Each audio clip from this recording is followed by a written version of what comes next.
All right, let's jump right into this explainer. Today, we're breaking down how reporting is simple, seemingly harmless, close call can literally save lives on the job site. We're talking about near-miss reporting, and honestly, it's the absolute backbone of any solid safety environment. So think about it. Have you ever narrowly escaped a workplace accident? Maybe you tripped but caught yourself at the last second. Or a heavy object dropped just inches from your boot and you just brushed it off, right? Like, phew, lucky me.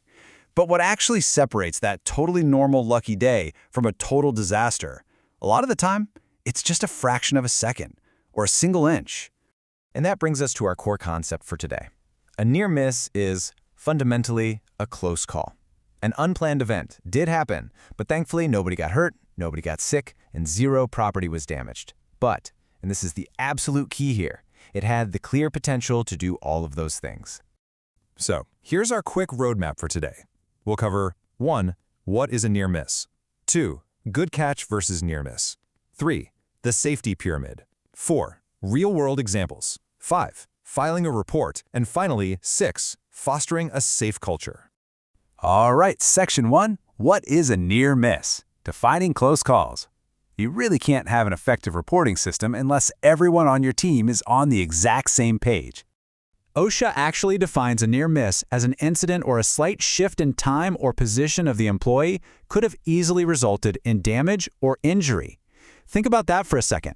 If you had been standing literally 1 inch to the left or walked by 1 second later, we could be looking at a real tragedy. Moving on to Section 2, good catch versus near miss. Knowing the difference. It's super crucial to understand the distinction between these two common safety terms, because people mix them up in the field all the time. Here's the vital distinction.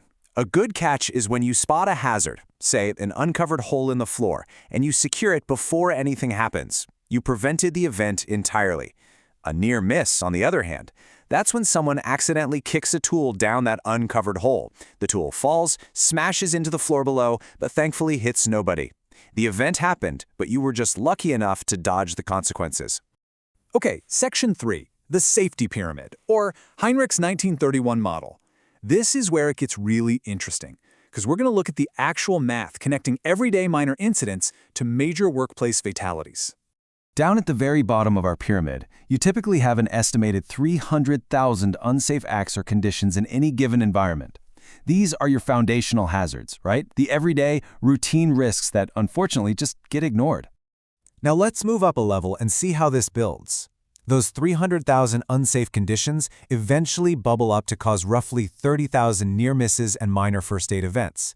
Things like getting some dust flushed out of an eye or needing a quick Band-Aid for a minor scrape. Going up another level, those unchecked near misses will eventually result in about 300 lost time incidents, or LTIs.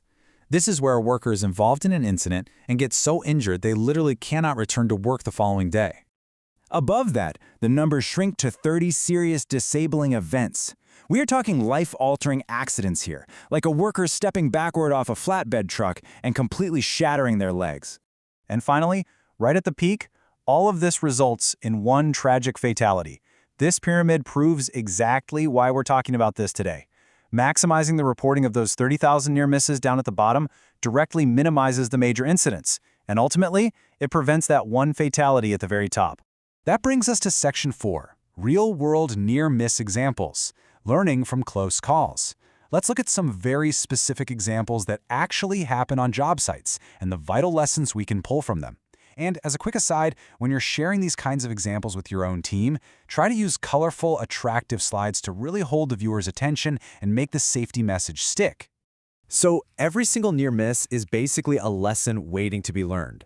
A coworker catches an unsecured, wobbling ladder. That teaches us to always maintain three-point contact and secure the base. A wrench falls from scaffolding and narrowly misses a guy's head. That reminds us to mandate tool lanyards and barricade the drop zone. And when two forklifts almost collide at a blind warehouse corner, well, that tells us we urgently need to install convex mirrors and enforce strict speed limits. Here are a few more critical scenarios. Smelling a gas leak just in time to trigger an emergency shutdown. Or maybe a coworker notices an improper lockout/tagout right before a machine is serviced. Or an employee slipping on a newly mopped, unmarked wet floor, but luckily regaining their balance. or even noticing an exposed live wire in a panel right before you touch it. Every single one of these had the potential for severe injury or even death, but luck intervened. We have to report them so we aren't just relying on luck for the next guy. All right, Section 5, how to file a report. 6 simple sections. Let's talk application. How do we actually capture this data without making it a total administrative nightmare? A good standard form has 6 main sections. You start by clearly identifying the project details, the exact date, time, and specific location. Next, you list the persons involved, like names and job titles. Section 3 is absolutely crucial, the full details. You need a vivid narrative here. For instance, noting that an operator named Satyapal had been working at JCB machine for 13 hours straight with minimal rest, and while reversing without checking his blind spot, his machine slightly nudged an engineer who fell but thankfully wasn't seriously hurt. Once you've got that narrative down, you move to Section 4, Witnesses. Who actually saw it happen with their own eyes? Section 5 is for preventative actions. Instead of a temporary Band-Aid fix, suggest concrete recommendations, like maybe cap shifts at 12 hours and bring in a night shift relief driver. Finally, Section 6 is for signatures and attachments, where you back the whole thing up with witness statements, operator licenses, and equipment maintenance checklists. The whole shebang.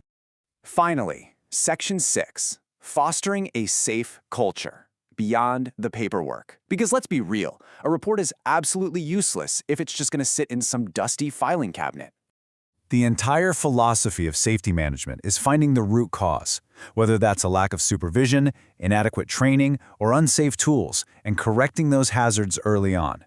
If we just discuss a drop tool in our morning safety huddle today to find that root cause, we can fix the hazard early and prevent someone from getting a fractured skull tomorrow. But none of this works if people are terrified to speak up. We have to actively encourage a no-blame culture where employees feel safe and even rewarded for reporting hazards without the fear of being punished.